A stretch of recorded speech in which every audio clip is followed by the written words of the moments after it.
Welcome to this deep dive, where we're going to explore the world of language acquisition. Oh, wow. Yeah, we're going beyond just like baby babbles and, exploring the lifelong journey of how we learn to communicate. So interesting. And to help guide us on this adventure, we're going to be looking at this fascinating academic paper that breaks down the main theories behind this incredible human ability. Yeah, it really is amazing when you stop and think about it.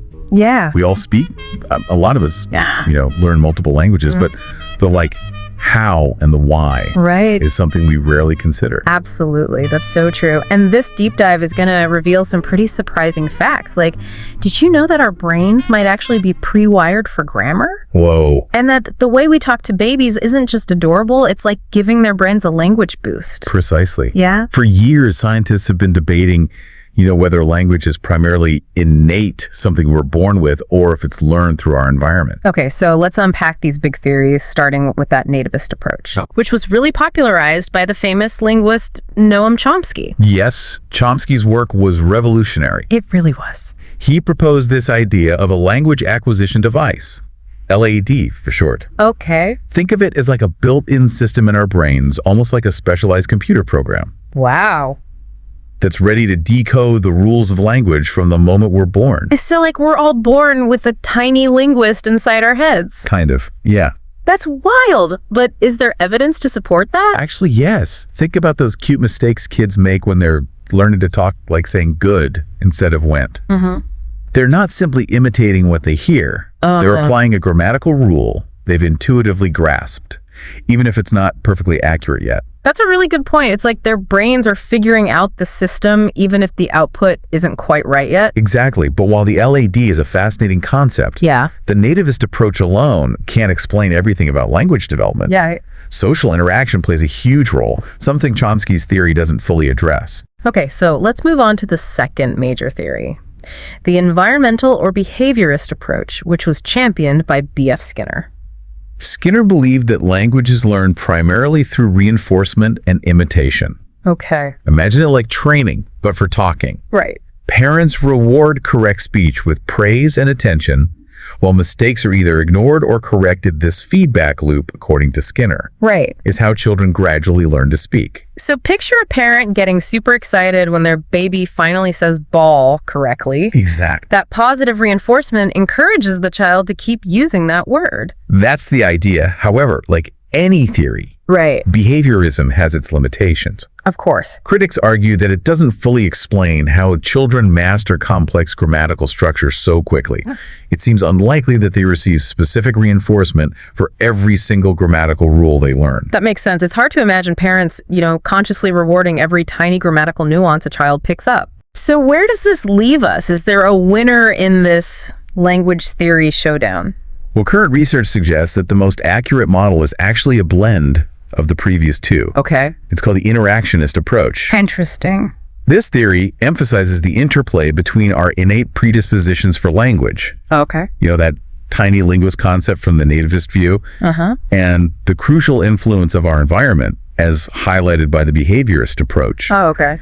It's essentially nature and nurture working together. So it's not either. It's both. We're born with brains ready for language, but those brains need the right kind of input and interaction to truly flourish. Yes. And what kind of research supports this blended approach? There's quite a bit, actually. For instance, studies have shown that babies are born with a preference for what we call baby talk or infant-directed speech. That's interesting. So all that sing-songy, exaggerated speech we use with babies is us being silly? Not at all. It's actually their brains tuning in to those exaggerated sounds and rhythms, which makes language easier for them to process. Wow, so baby talk is actually a powerful tool for brain development. I never thought about it that way. And another fascinating piece of evidence supporting the interactionist view comes from the concept of joint attention.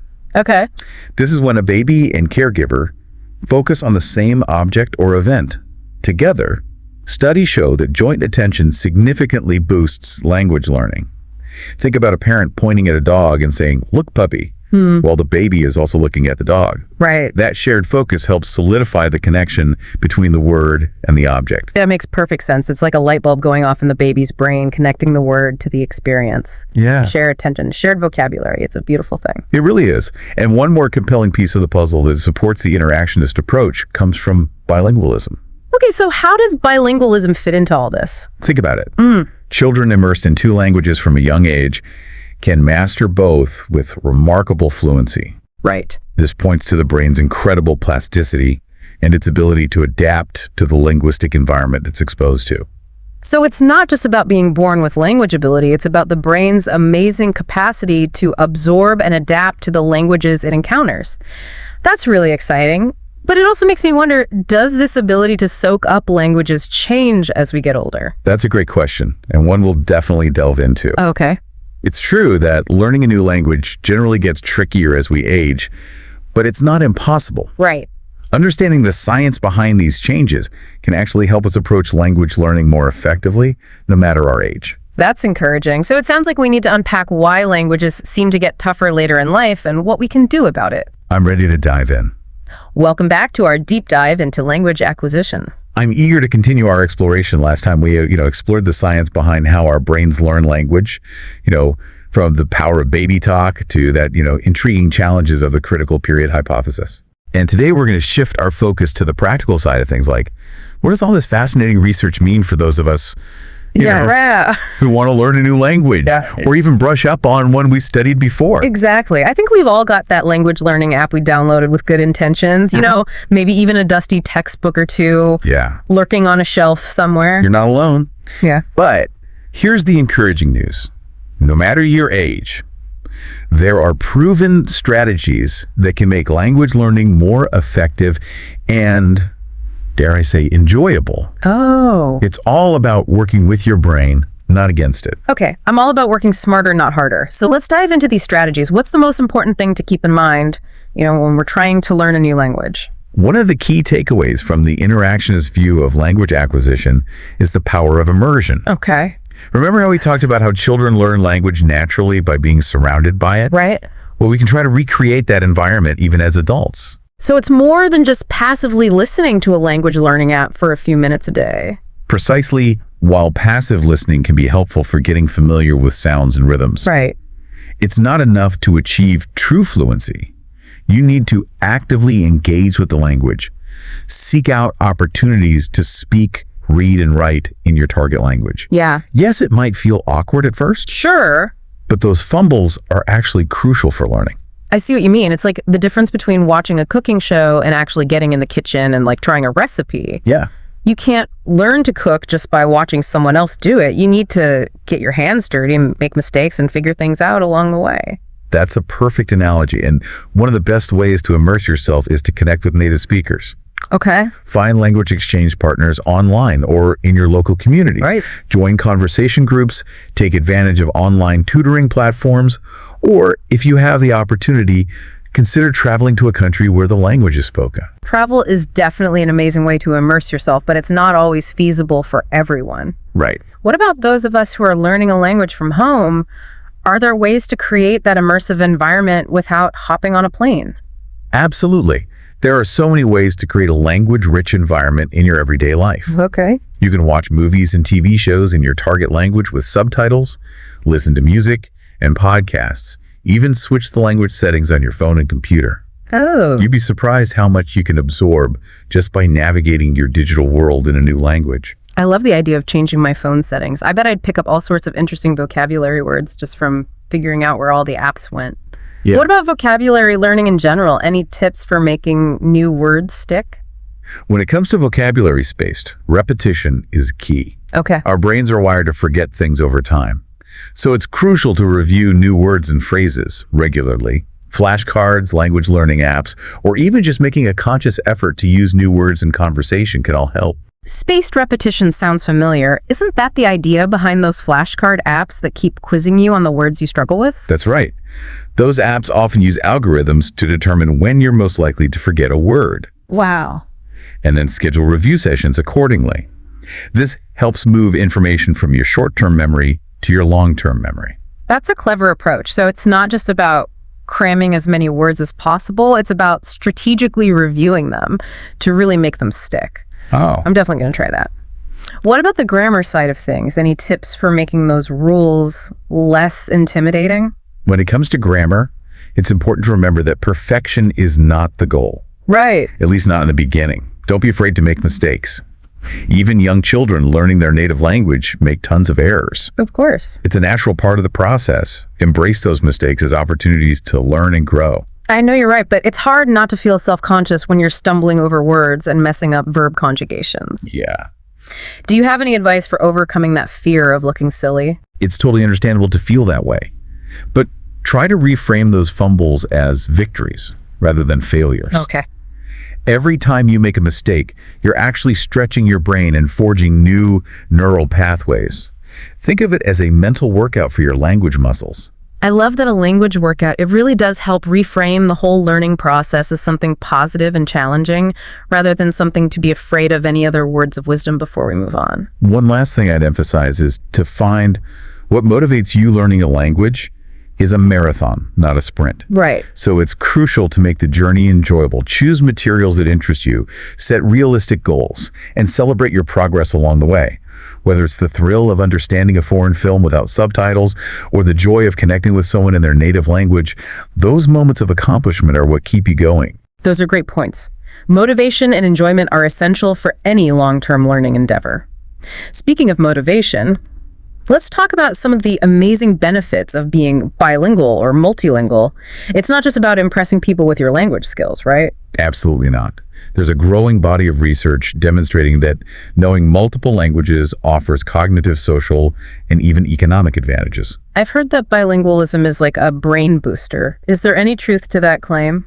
Studies have shown that bilingual individuals tend to have better executive function skills. No, I'm not entirely sure what executive function skills are. Can you break that down for us? Of course, executive functions are a set of cognitive skills that control and manage our thought processes. They include things like attention, working memory planning, and the ability to switch between tasks. So it's like having a more agile brain able to juggle multiple things at once? That's a great way to put it, and there's even evidence suggesting that bilingualism can delay the onset of cognitive decline as we age. It's like a mental workout that keeps your brain sharp and adaptable. I'm definitely signing up for that workout. What about the social benefits of being bilingual or multilingual? I imagine being able to communicate with a wider range of people opens up a lot of doors. It absolutely does. Speaking multiple languages enables you to connect with people from diverse cultures on a deeper level, broadening your horizons and enriching your life experiences in countless ways. It fosters empathy and understanding, breaks down communication barriers, and opens your mind to new perspectives. It's like having a secret decoder ring that unlocks new friendships and understanding across cultures. It sounds like being bilingual is a win-win for both the brain and social life. You could say that, and let's not forget the economic benefits in today's increasingly globalized world. Right. Being bilingual or multilingual can significantly enhance your career prospects. Many employers see language skills as a valuable asset, making you a more competitive candidate in the job market. So learning a new language is an investment in yourself personally, socially, and professionally. It's inspiring to know that it's never too late to reap these benefits. But let's be honest, there will be moments when we hit a wall, get frustrated, and want to give up any advice for pushing through those tough times. First and foremost, remember that it's perfectly normal to feel that way. Language learning has its ups and downs. Instead of dwelling on the difficulty, try shifting your focus to the progress you've already made. So celebrate those small victories, like finally mastering that tricky grammar rule or having a conversation with a native speaker without completely freezing up. Exactly. Those small wins are what keep you motivated and moving forward. And it's helpful to remind yourself why you started learning the language in the first place. Right. Connect back to your initial motivation and the goals you're working toward, whether it's to travel the world, connect with family members, or expand your career opportunities. Remembering your why can reignite your passion and help you push through those plateaus. I love that sometimes we all need a little reminder of why we're doing something to rekindle that spark. Is there anything else you'd like to emphasize for our listeners who are feeling inspired to tackle a new language? I'd say the most important thing is to just start. Okay. Don't let fear or perfectionism hold you back. Even small, consistent efforts can lead to amazing results over time. The journey of language learning is just as rewarding as the destination. So embrace the process, enjoy the ride, and celebrate every step along the way. That's fantastic advice. Start small, stay consistent, and enjoy the adventure. I feel so energized after this conversation. I've learned so much about the fascinating world of language acquisition, and I'm feeling ready to put all these tips into action. That's wonderful to hear. And in the final part of our deep dive, we'll explore some specific resources and tools that can help you on your language learning journey. I can't wait to hear more. Stay tuned, listeners. The adventure continues. Welcome back to the deep dive. We've covered so much ground in this exploration of language acquisition. You know, from the science behind how our brains learn language to, practical tips for success regardless of age. It's been quite a journey. It has. And now for the exciting part. Yes. We're diving into the treasure trove of resources and tools that can make your language learning journey even more rewarding. Let's go. I'm ready to stock up these days. We're spoiled for choice when it comes to language learning options, but with so many apps, websites, and programs available, It's overwhelming. it can be so overwhelming to figure out where to start. You're telling me. Let's get that shopping cart rolling. What Okay. are some of the most popular language learning apps out there? I know I've dabbled with a few, but there are always new ones popping up. You're right. There's a constantly evolving landscape of language learning apps. Yeah. Some of the heavy hitters you've probably heard of include Duolingo Babbel and Rosetta Stone. Yeah. They each offer a unique approach to learning, often using game-like elements to make the process more engaging. I've tried Duolingo and found it pretty addictive, especially with those little streaks and rewards. But are these apps all basically the same, or are there some key differences we should be aware of? Well, they all aim to help you learn a language, Right. but they definitely have different strengths. Okay. Duolingo is known for its free version and highly gamified approach, making it a great entry point for beginners. Babbel tends to focus more on a structured approach to grammar and vocabulary, Okay. while Rosetta Stone is praised for its immersive method, which aims to mimic the way you'd naturally acquire a language through exposure. So it's almost like choosing a fitness program. Exactly. Some are high intensity, some focus on strength training, and some prioritize flexibility. You've got to find the right fit for your learning personality. That's a great way to put it. And just like with fitness, you don't have to limit yourself to just one app. Oh, okay. You can mix and match to create a personalized routine. All right. Maybe you use one app for vocabulary building and another for practicing conversational skills. I like the idea of creating a language learning toolbox, pulling different tools from various apps and resources. But what about resources beyond apps? Are there websites, online courses, or even, good old-fashioned textbooks that you recommend? Absolutely. The world of language learning extends far beyond apps. Websites like Memrise and Quizlet are fantastic for vocabulary building and spaced repetition. You're right. If you enjoy a more structured learning environment, platforms like Coursera and edX offer online language courses taught by university professors. Okay. And let's not forget about textbooks. Yeah. They can still be incredibly valuable, especially if you prefer a more comprehensive, in-depth approach to grammar and cultural insights. I have to admit, I still love the feel of a good textbook. Yeah. There's something satisfying about highlighting key phrases and taking notes in the margins. I understand that, and textbooks often provide a level of detail and context that you might not find in other resources. Great. They can be a great way to supplement your app-based learning. It sounds like it's all about finding the right balance of digital and analog resources, mixing and matching to create a language learning ecosystem that works for you. But we shouldn't overlook the power of real-world experiences, right? Absolutely. We talked about immersion earlier. Right. And that can include seeking out opportunities to engage with the language in your everyday life, attend language meetups, watch foreign films with subtitles, listen to music in your target language, or even find recipes in your target language and try cooking a new dish. Those are all great ideas. It's all about finding ways to weave the language into your life, making it more than just an academic pursuit. And don't forget about the incredible resource that is your local library. You're so right. Libraries are often overlooked treasure troves for language learners. Yeah. They often have dedicated language learning sections with textbooks, audiobooks, foreign films, and even language learning software you can borrow for free. I'm definitely going to check out my library's language learning section after this. I'm feeling so inspired to continue this language learning journey. As we wrap up our deep dive, is there any final piece of advice you'd like to leave our listeners with? I'd say the most important thing to remember is to be patient with yourself. Yeah. And to celebrate every milestone, no matter how small. Language learning is a journey with its own twists and turns.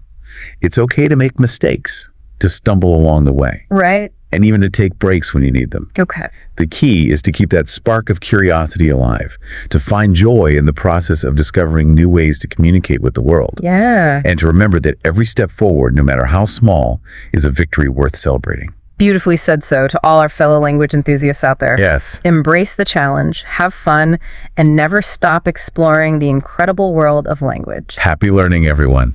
That concludes our deep dive into the fascinating realm of language acquisition. We hope you've enjoyed the journey and feel inspired to continue your own language learning adventures. Until next time, keep those brains buzzing and those tongues wagging. See you on the next deep dive.